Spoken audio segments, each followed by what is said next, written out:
Very cool. So, remind me. Well, you didn't make the last one, so we didn't really get to interact, but have you read The Psychology of Money? I got halfway through it before, but I did read the first chapter for this meeting. Yeah, So totally fine. Do you have it nearby by any chance? yeah, I do. Yeah, go ahead and grab that. That'd be cool.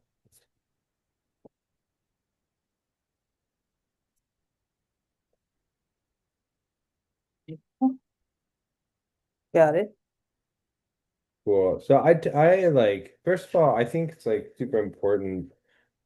Like money is a relationship, right? Like we have a relationship with money, whether we realize it or not. But so many times I've asked myself, like, okay, if money was like a woman in my relationship, would she stay or leave right now? And I'm embarrassed to admit she would have left like 9 out of 10 times. And it's kind of a fun way to think about it because it is, man, like, would this stay or leave? Or like, how am I treating money right now? And so we'll dive a little bit into that. But I want to focus on some gratitude. And cool, we've got Mona in here. I focus on some gratitude around money and kind of shift how we're seeing money before we get started. Hey Mona, welcome. It's great to have you. And we're just starting and we're just talking about the book and getting into gratitude.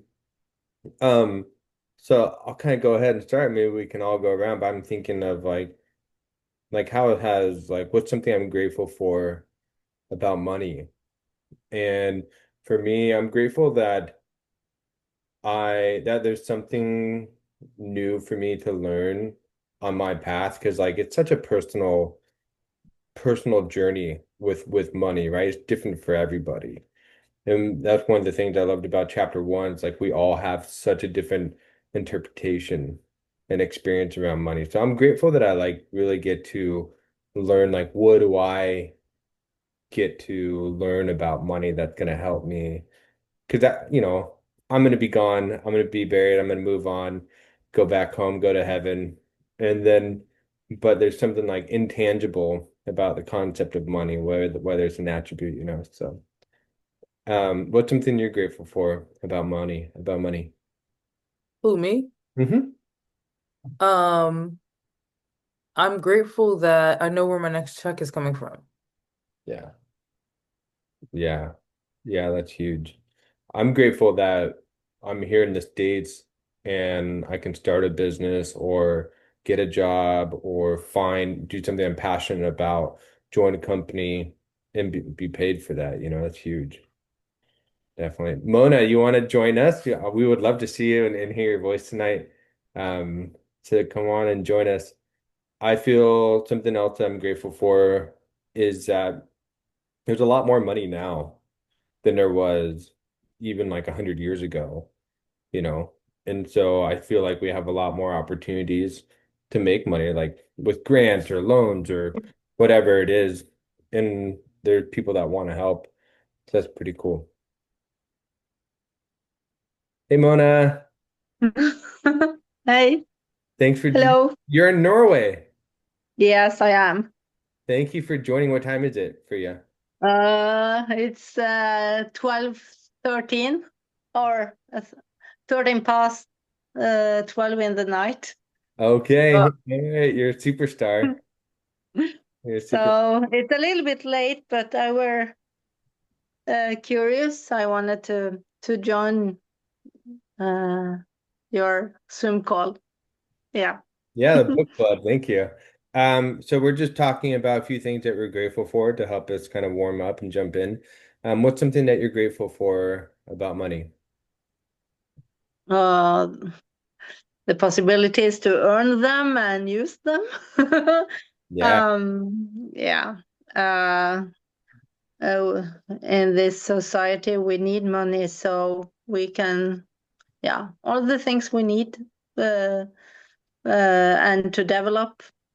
Um, yeah. yeah, So, um, Yeah.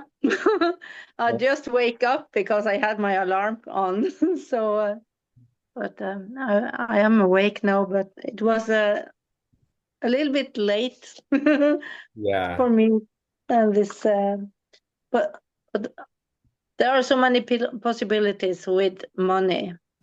Um, and the possibility to earn them is also something I am grateful for. Yeah. yeah, 100%. I'm grateful for that too. Um, the last question, like regarding like gratitude, how has money blessed you this year? And I think, or like this week or this year, I think definitely money has blessed me because maybe it's an age thing, but I become more aware of money as a tool. Like I get to use money as to build or create or even destroy something. And there's like a lot of power in that. And so I think money has blessed me because it's helped me build this year. And it's helped me like feel safe or provide a sense of certainty in myself, you know? So Uh, yeah. there are I have had a lot of blessings with money. The I live in the south in Norway, and my mother and family is in the north. And money makes me go up to visit my mom. I do it once a month for a week because she got Alzheimer's, Hmm. and I combined it with my business, so I get clients that get pay me to do when I do my the work what I do, and then I can go to visit her. But I have clients in the north as well, so my business is bigger in the north right now than in the south. Okay. Yeah. Very cool. Yeah, thank you. Thank you for sharing that. Lena, welcome. Am I saying that right, Lena? Please join us. Please turn on your video and your audio. We'd love to have you join us. We're just talking about like what's something you're grateful for when it comes to money and how has money been a blessing to you this last year. Um, we all have a relationship with money, and Zakia and I were talking about like, oh man, if money was an actual like person would she have stayed or would she have left? And I joked, but kind of serious, like there's many times where I would have like broken up with money. She would have left me, you know. So Mona and Lena, have you guys read The Psychology of Money or just your first time going through it? I've read this about 3 times and I pull something new from it every single time. And today we're just going through chapter 1, No One's Crazy.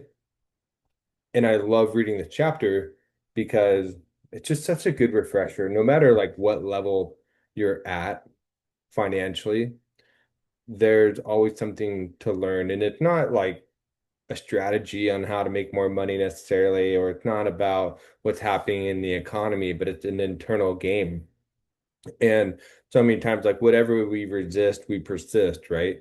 So if there's some fear around money or there's a block between what you're wanting, then it's going to be more difficult, maybe prolonged from the time that you get what it is that you're wanting. Because in our world today, everything costs time and money, the two most precious things that we have, besides our breath. That's probably the most precious thing. But on the first page, page 11, it says, everyone has their own unique experience with how the world works, and what you've experienced is more compelling than what you learn secondhand. So all of us, you, me, everyone, go through life anchored to a set of views about how money works that vary wildly from person to person.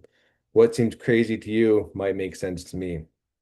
And in the book, or in the chapter, he talks about like people that were born during the Depression, right? And their experience and interpretation of money was so much different than um, somebody else that was wealthy during the Depression. And it's like they may if they were younger, like a kid or a teenager, they may not have even known that there was a depression going on. And it's so crazy to think. But it's also kind of comforting for me because it's not personal. So if somebody has a limiting belief about money and I'm hearing it, well, then I can say, hey, oh man, I can appreciate that a lot more. And then maybe I can pray for them. Maybe I can just share some insights or just listen and hold space and be a friend for them, you know. But I'm curious for you guys, like just that concept of how money is different for everybody and their interpretations of it. Do you have any thoughts that come up about that? What about you, Mona?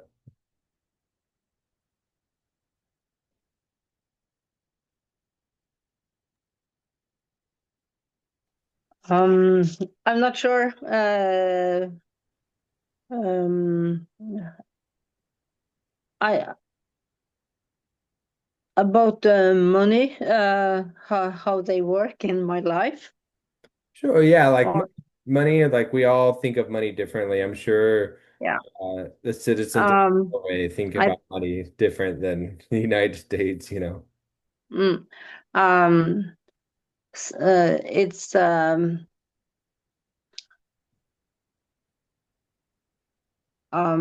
so, maybe one of the thoughts is it's hard to get money when you do your business, you know. So Yeah. it can be hard to get money, and maybe you use them too fast, Mhm. you know. Yeah. Yeah. So how to handle money can be hard. Um, and maybe do I deserve money? Mm, yeah. So Yeah, there like the are worth a level. lot of yeah. But of course, I am grateful for money, and hope I really want to have more, uh, because it makes so many possibilities. Yeah. Yeah, opportunities kind of open up when you have more paper, right? Hmm. That's what we're not after. It's interesting because we're after paper because we think paper will make us feel a certain way, but it's also a literal thing. Like we can buy more groceries, we can get a new toy for our cat, you know, or we can move into a home, or if our kids want to play a sport, you know, we can pay for that and save for their college and things like that. So. Um, I think a question that comes up for me reading about this, like how money is different for everybody, like what does money mean for me? And kind of touching on what you're saying, like, well, I believe money's hard to get when you start a business, or money's hard to receive. Well, if that's what I really think money means, then whatever you resist, you persist. There's like something going on there and you'll experience that like it's fascinating how that's going to show up in different forms, right? It may show up from you try to get a loan or you try to get a raise at work and you're declined a raise, or you try to get a loan for your business and maybe you only get a small percentage of the loan at a time and you have to wait 9 months to get the rest of the loan. Like it's going to show up in a lot of different ways. And so I think it's a good exercise to think like, what does money mean to me? And you can easily see which ones, what thoughts you have and beliefs you have are limiting. Money is hard to make. Money is hard to receive. I'm not worthy of money. And oh, if that's what it really means, then we get to work on that. And that's super exciting because nothing is permanent. Everything is temporary, even our beliefs and the way that we think about money. And so if anybody wants to jump into chatting, feel free if you have some thoughts. Um, I the have thoughts. yeah, I wanted to uh answer the question you had asked, our thoughts around chapter one, or just how everyone thinks of money differently, especially the generations. I'm glad he started off with this in the book because it's like, okay, it sets the tone. It's true. So like, I have my cousins that I'm close to, but I'm a Zennial, so I'm at the top of millennials, and my cousins are Gen X, right? Right. So we're close, right? Like we both grew up watching G.I. Joe, but they're older and I'm younger. And and I'm a millennial in the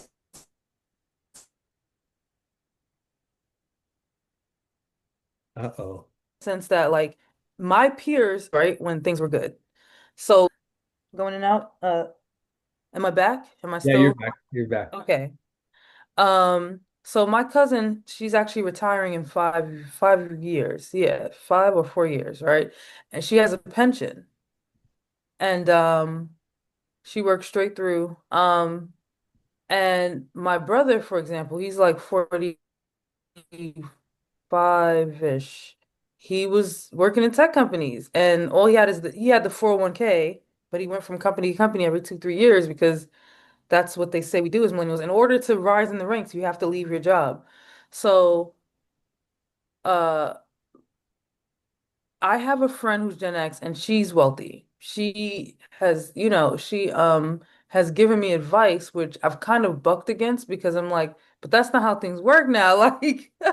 Like I'm not gonna stay anywhere for 20 years. I'm not doing that. Like and the pension thing even. I mean, I've had a pension job. Fortunately, I don't work there anymore, but like they still exist, but not as, you know, uh it's the 401ks, it's the 503(c)s. And also what was encouraging to know is that a lot of these financial instruments, I think that's the word, and retirement savings accounts are new.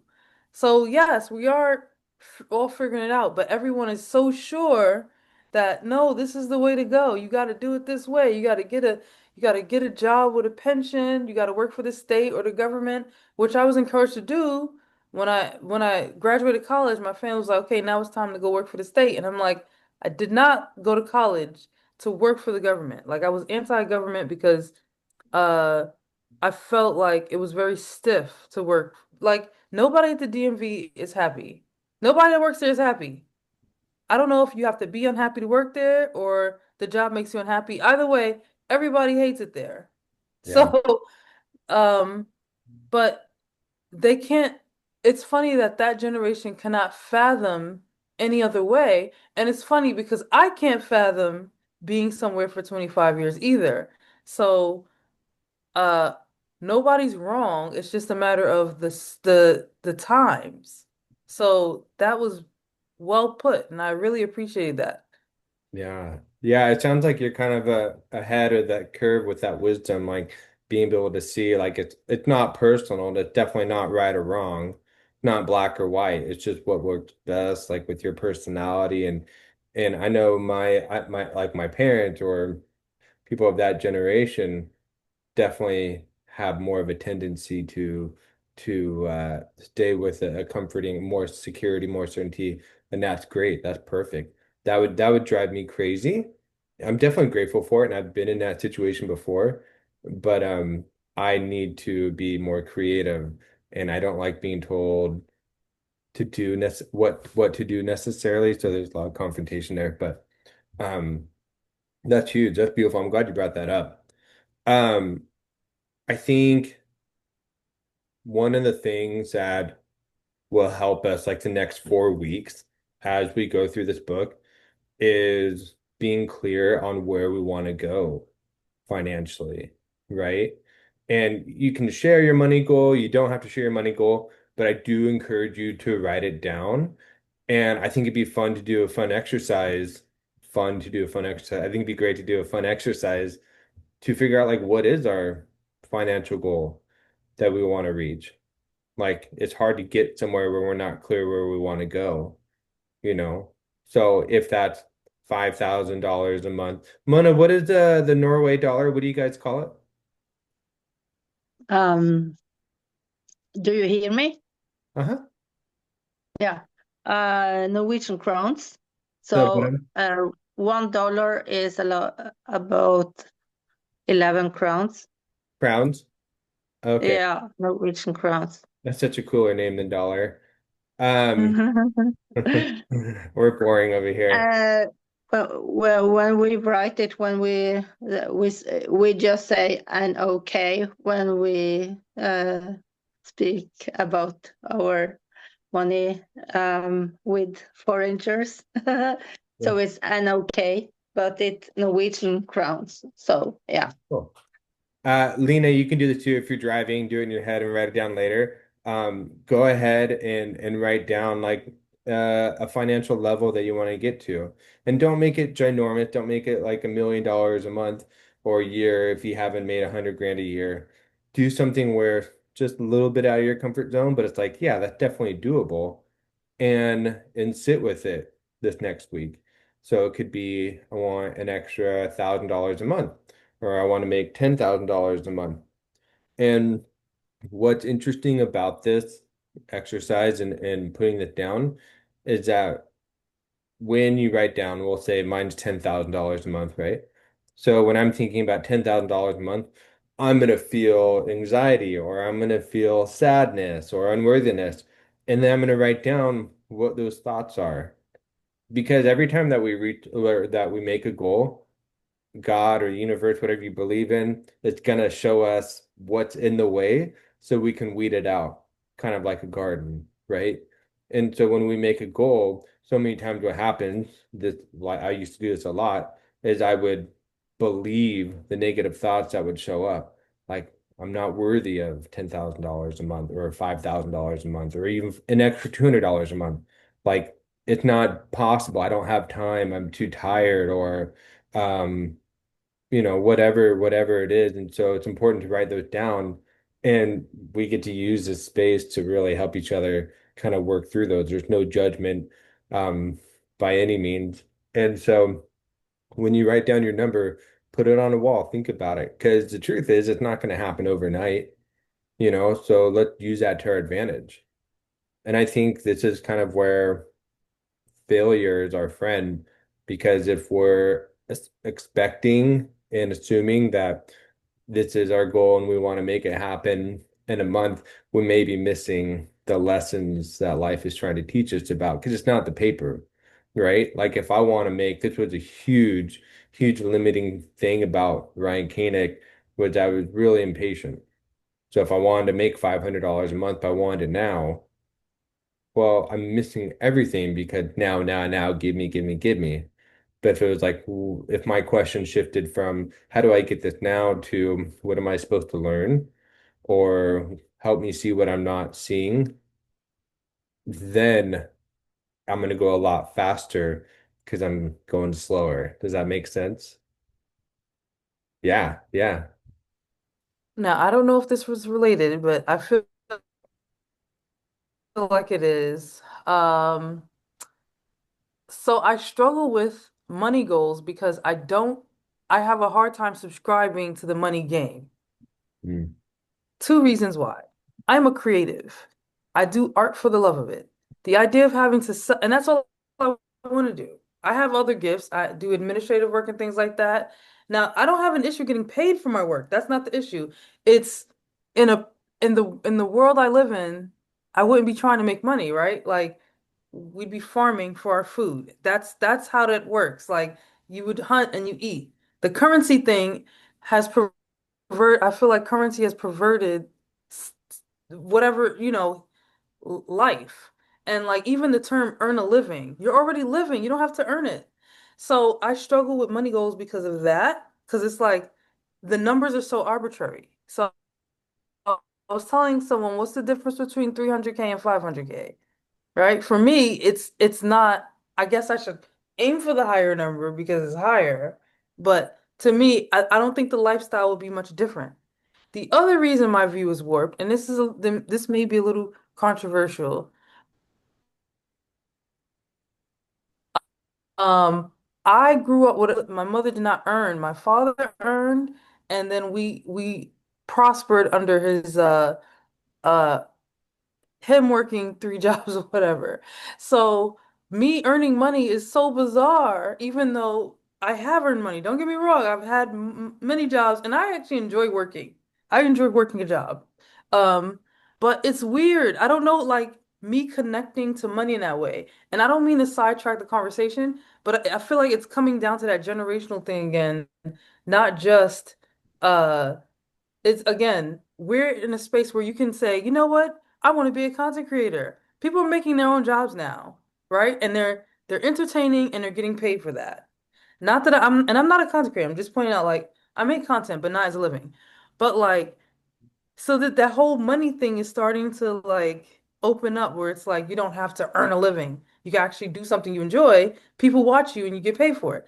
But me, I my connection to money is hard because I'm like most of the jobs I've worked, I've actually enjoyed working there and that's why I did it, not for the money.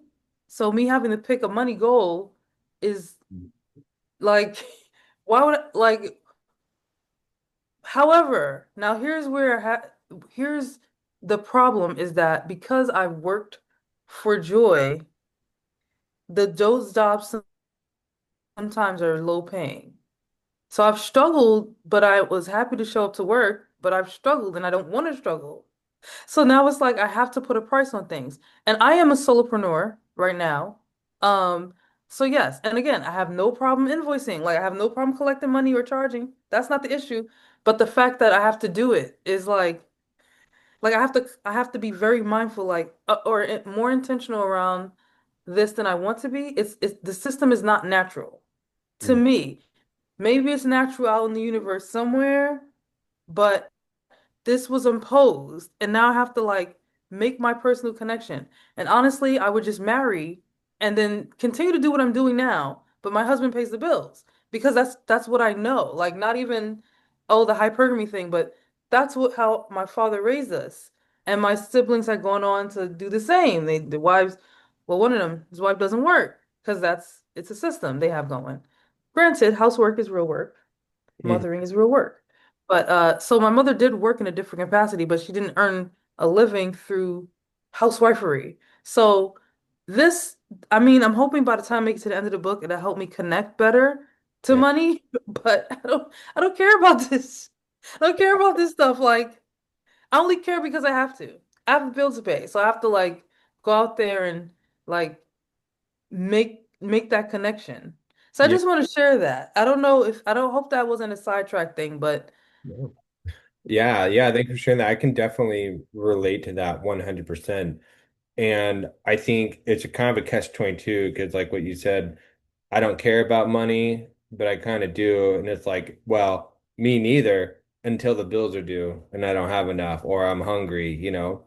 And it's interesting to think about like, well, maybe this is an opportunity for you as a kid to change what that means. And maybe money is literally as paper, money is a tool, or maybe money is value. I had a realization the other day, like, what if money is a love language? Or money is like if I feel most connected to money when I can ask somebody, do you feel what I added to you was enough value for $20? And if they're like, yeah, it was worth more than that, then I awesome, cool. Then it's not about the paper, it's just a measurement and you feel uplifted, you feel certain, you feel like you have ideas, you feel creative, you feel like all these things. And it's like, oh, that's interesting. So those are just some thoughts. You can throw them down the toilet or think about them this next week. But yeah, you gave me something to think about. Hopefully that's helpful. I had another thought, but it just eluded me. Uh, So I may throw it in there later. It's a thought slash question about money and goals. So yeah, I don't know. I don't know. Okay. Well, I would like to read like what you shared with us just about your money and what it means to you and kind of sit with that with you this next week. And not that I'm trying to fix anything for you, that's not my place and my job, but I would just love to support and hold space. And if I have some thoughts, throw them your way if you're cool with that. I'm open to that. Yeah, cool. And I mean, I could save this for another time, but I had another thought about uh money. It keeps coming and going. I'll just raise my hand when I remember. I Yeah, don't yeah, jump on when it comes back. It's almost there. I can feel it. Um, So, yeah, thinking about that and kind of tying this all in together, we have about 20 minutes left. And also for me, I am so strict on time. I'm very punctual. And so one of my pet peeves was in high school or elementary, when I was in school, and the PE teacher or the coach was like, five more. And I would do five more push-ups or five more laps, whatever it was. And they said, okay, two more. And I'm like, you liar. You just said five more and that was it. What are you doing to me? There's no more trust. I don't trust you anymore. So like I make sure that we're off at like seven. And if we want to stay on, you can stay on. Which is great, but I make sure I ask for permission from everybody. Um, so did everybody write down their money goal they want to reach? Their next money level, financial level, whether it's $100. And this may be challenging for you, Zakia, which is totally fine. And if you're not there yet, that's fine. But Mona, Lena, yeah, please write down. I'm writing down mine right now. And I'm not going to focus on the how. I'm not focusing on the how. That's where our ego comes in my opinion. We get caught up. Like, how am I supposed to do this? Like, I'm not even worthy of it. And then if I feel like it's too big, then I'll make a mini goal between that. But the how comes when you're focused on the why and you're focused on gratitude. Yeah, bring that thought up. You're on mute. Yeah. It was, you know what, my thought was related to a comment or question you said earlier about money and what it represents for us. And I was thinking about how like I feel like if I focus too much on money, I might miss my other blessings. For example, my Con Edison bill was like $345. One of my last bills, and it got paid. I didn't have to pay it. Somebody else did. And there's value in that. And I feel like I don't want to overlook those things. Like when we talk about value, like the times I get things for free, the times that you know, we can use the Con Edison because $345 is a lot. And this summer was whatever the summer was. But yeah, so just like I don't know if that's part of the conversation. I mean, we're only talking about chapter one, but like um I don't want to dismiss that, right? Like, Yeah. oh yeah, cash is cool, but there's also times where those like if somebody pay my rent, I have to consider that like a fortune, I guess the word is. So yeah. Yeah. I have yeah, that triggered a thought for me too. It's something that I do sometimes, and maybe I'll do that this week. It'd be fun. Like, write a thank you letter to AT&T for letting me use their phone service. Write a letter to Geico saying thank you for allowing me to allow you to protect my car, and thank that person that paid your rent, or thank the universe or God for the home or the air, whatever it is. And so it's not dismissive. It's like, man, that really was a blessing. And maybe the whole money goal idea of $500 a month or $200 a month, like what I want to do with that. I want to give it a job. I want to, maybe I'm just going to use this to bless somebody, or it's going to pay this bill.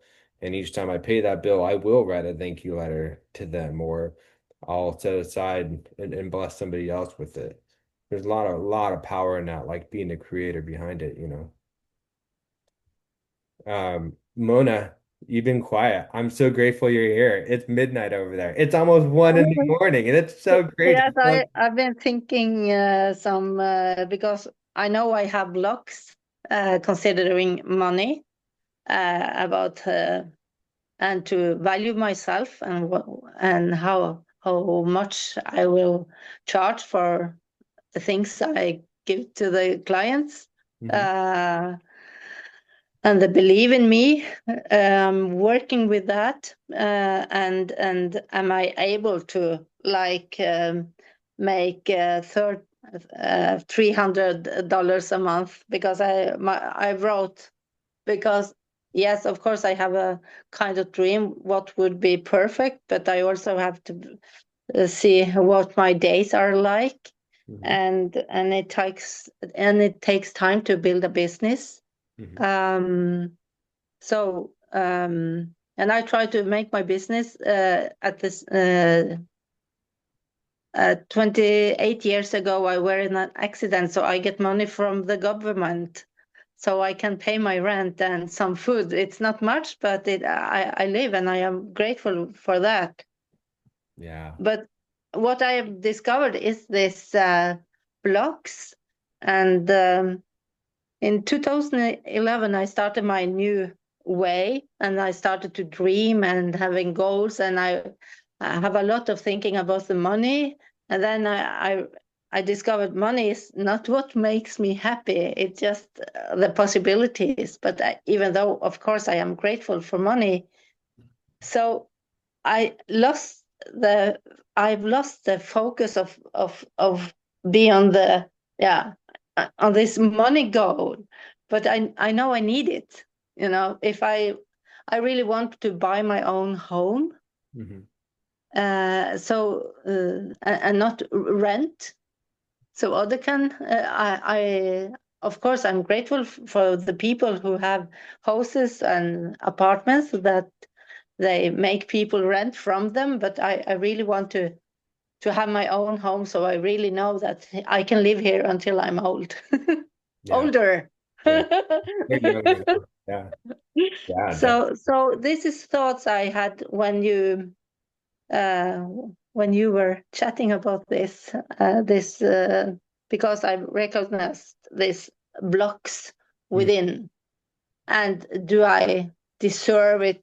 And also, when I have money, I give all those around me who need some of it. Yeah. So I don't save for myself. I help others with my money. Yeah. So, Yeah. 100%. I think there's a balance there too. And by the way, I love that about you. I think we relate to each other a lot because my old belief was like, well, if I give money away, I'll get more money back. mm, And so I would receive money and give money, whether it's like physically or pay for coffee for the person behind me, right? Um, I think it's interesting too because we need to be also adding value to people. uh like what I was saying a little bit before of like when I asked somebody, which I'll ask you guys tonight, it's kind of a fun exercise. How much value do you feel I gave you in the language of currency, of the crown or the dollar? Like, do you feel like tonight's call was worth $20 or $30? Or do you feel the service I provided for you today, or the music I shared with you, or the mm. painting I shared with you, or whatever it is, was worth $100, and kind of see what value comes from there. Um, it's interesting because everybody's going to be different, and you don't need to make that your bottom line of how much you charge, but it does help us think of like money is value. People vote with their crown, they vote with their dollar, and they vote Yeah, on and stupid if things. and if you have a lot of money, well, or like what the value of this for right now, I honestly uh, try to get inspired from people who do not charge like you today, Yeah, because for the moment, all over the world, it's a kind of money crisis for ordinary people, yeah, because it's oh, the food has been so expensive. It's almost like doubled. yeah, Yeah. yeah, And so if I had more money, I would gladly pay, you know, yeah, and uh, and yeah. So, but anyway, this for me, you asked how much, and I know it's important to have goals and stretch, you know, and not only be secure in your what you want, but really stretched. But even though $300 for me each month for my business would help a lot, and I have it. It's my first goal, and yeah. Yeah. So, but I remember 10 years ago. 10 years ago, I wanted to have an income in 2 million Norwegian crowns, Hmm. which is who how is it? 2 million Norwegian. It's 20 to 200 Hmm. $1,000. Hmm. Oh. Yeah, a kind of. Uh, and I may I have in 2011 I got divorced and I had all a lot of debt. And in 5 years I had paid the debt, and in miraculous ways I just paid $500, no, 500,000 Norwegian crowns. But it's about 50,000, no, $50,000 maybe. Hmm. Yeah, whatever, because I were in debt for 2 million Norwegian crowns, Wow. but I paid 500,000, and the rest was luck, a kind of luck. Hmm. And then I built my own house, Yeah. and so 5 years after I had the key, and I moved into a new built house. It was not big, but Hmm. it was mine. Okay. And I had seen the movie The Secret, and I were following Jack Canfield. I had a desire to meet him, and I oh, it's a long time since I spoke English. I can understand, but I lose my words. You sound, Uh, I can understand I you. am certified by Jack Canfield in his training, you Mm. know. But then life happened, and I had to sell my house, not because I didn't make it financially, Yeah. but life circumstances. I had to move from my hometown because of my ex-husband. He was dangerous.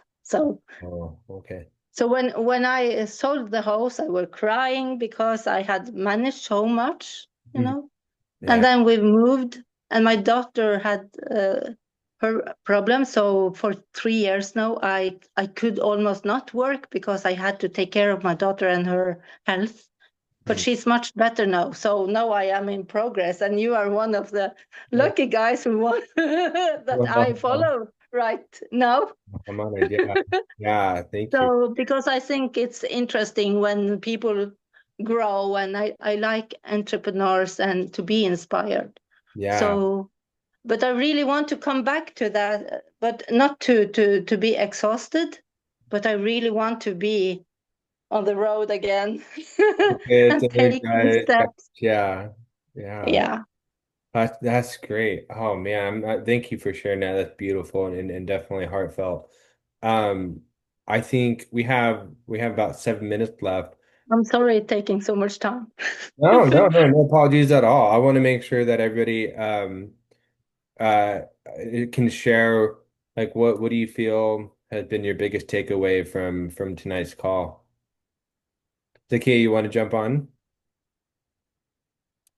What's I been need your a sec. biggest I need a second to think about the question. Okay, yeah, yeah, it's kind of a deep one. What's been or like an idea or if you had a aha moment or realization from tonight's call, we kind of cover a lot. And I can go ahead and start unless Mona, you have something to jump on. I think for No, me, what's that? Oh, please. okay. I think for me tonight, probably my biggest takeaway was really like understanding and seeing that there's a lot of emotion involved with money. And I'm in my own head here in Long Island, thinking about money and thinking about creating and all these things, but it's been so helpful for me personally connecting with you two and Lena. Thank you for being here. Um, like man, there's a lot of things to learn about this, and I feel like we can go a lot further, faster, kind of sharing these ideas. So that's my biggest takeaway for tonight's call. Yeah. So My takeaway is to be more aware about my money mindset. yeah, Yeah, because I know it's when we were talking and you were talking, I started to think more, and I wrote some notes for me good. uh, in this because we need to be more aware how our money mindset is. Um, and I this with fear, I think I have some fear Mhm. around money, and also not be able to handle the money in the best way to make them grow. Yeah, Yeah. yeah, that's huge. So Kia, have you thought of anything yet? I'm curious. No. Uh, I love your my honesty. Yeah, my takeaway is that I don't know that it's just the reinforcing what the book said about the different mindsets being determined by circumstances and even where you are in the world. You know, like it's so that kind of reinforced what we were talking about. I yeah, mean, we what was in the chapter. yeah, yeah, 100%. And we'll end like on this fun question, and I'm gonna answer it too. What do you feel the dollar or the crown value would be from tonight's call? I was I was thinking about it. Definitely not $50 or 50 crowns. Not 30. I could feel like this call would have been worth maybe 15, 10 or $15 worth. Like if I were to pay for it and attend it, you know. What do you guys think? Since I'm a solopreneur, my first thought was it wouldn't be sold in a single package. It would be part of a package, but Yeah, 15 did come to mind. cool. What about you, Mona? Yeah. uh, I think 15 too uh, is a good thing, but it's difficult to say what it's worth in money. It's because there are experiences we get that you can't pay for, where can't have the right value. So it's like it's worth, absolutely worth more, and this to eye opening. It's eye opening when you start to think more about how is the mindset of money. I don't have this book. I haven't read in the book, and I don't think was it like we could download your book. The what? Your book, the book you are speaking about. Oh, the psychology of Your money. book. Okay, Yeah. because I didn't read that book. I don't have that book. Oh, I can send you the Amazon link later if you want. Uh, Mm. I don't know if it transfer over to Norway, but maybe it will. No, Um, most book I have to read in English. oh, okay. Okay. Yeah. Yeah, well, thank you guys. My goal is to make it feel like, holy cow, like this call was free and I got like $100 worth or $1,000 worth. Yeah. That was amazing. Like, what if that was our focus? Even showing up to work or being a solopreneur, like there's people that I follow on YouTube. Casey Zander is a dating expert guru coach, and he leaves like 40-minute valuable content. And nobody, I don't see anybody else do it. They'll do 5-minute, 10-minute videos with sponsors trying to sell you stuff. And I'm like, okay, whatever. But this guy's just like goes out and gives it all. And I'm like, dude, you stand out. I want to be like you. And so that was kind of my inspiration bringing this back. Like, no, let's like make everything for free, dollar and crown wise, but just serve, just shut up and serve and have fun and help people. And then when you give, give, give, give, you start getting back, back, back, back, but be patient and loving, and people feel that. So that'd be my encouragement for everybody this next week, whether it's in the job or the family or whatever it is, like really just focus on serving and finding fun ways to create values to your clients, to potential clients, to yourself first is most. Always put your own oxygen mask on first, right? But like, what can I think of like 15 ways to add value to somebody today? Simple to big, and have fun with it. Get carried away. I think that's like what loving people it really is all about. This next week we are reading my favorite chapter, Never Enough. We did this one back in April or March or April. Never Enough, page 35. And this is just like getting out of scarcity mindset and thinking about the word enough. And I'll try to leave a little teaser, but like, do we have enough? Do we have enough things in our life? Like, I have my phone, that's enough. Did I work enough hours today? I worked plenty of hours. You go spend it with a family or go on a walk or whatever, you know? The moment I personally start thinking I don't have enough, I just, all that momentum of love and value and everything we talked about just goes out the door. So I think like, yeah, I have enough air. That's rad. That's so cool. I have enough air. I'm cool. Or I have enough space where I can let somebody in traffic and I don't need to get ahead of them. Or somebody cuts me off. That's cool. There's enough, whatever you want. We're all gonna get there. So cool. Do you guys have any questions before we sign off? Anything you want to say or share? Okay. Thank you so much for making this hour possible. Yeah, definitely. I think the award for the night's call goes to Mona for staying up till 1 in the morning, for joining us. So thank you. I We, am more awake now I know. Good luck going than when back to we bed. start. You're welcome. Cool. Well, I'll I don't have a group set up or anything, Facebook group, but I'll email you guys tomorrow with the recording if you want to go back and watch it. And let's stay in touch this next week. It'll be fun, all right? Okay. Mm. All right, bye. Stay safe, See you, all of Lena. you. Thank you. Talk to you guys Thank soon. you so much. Bye.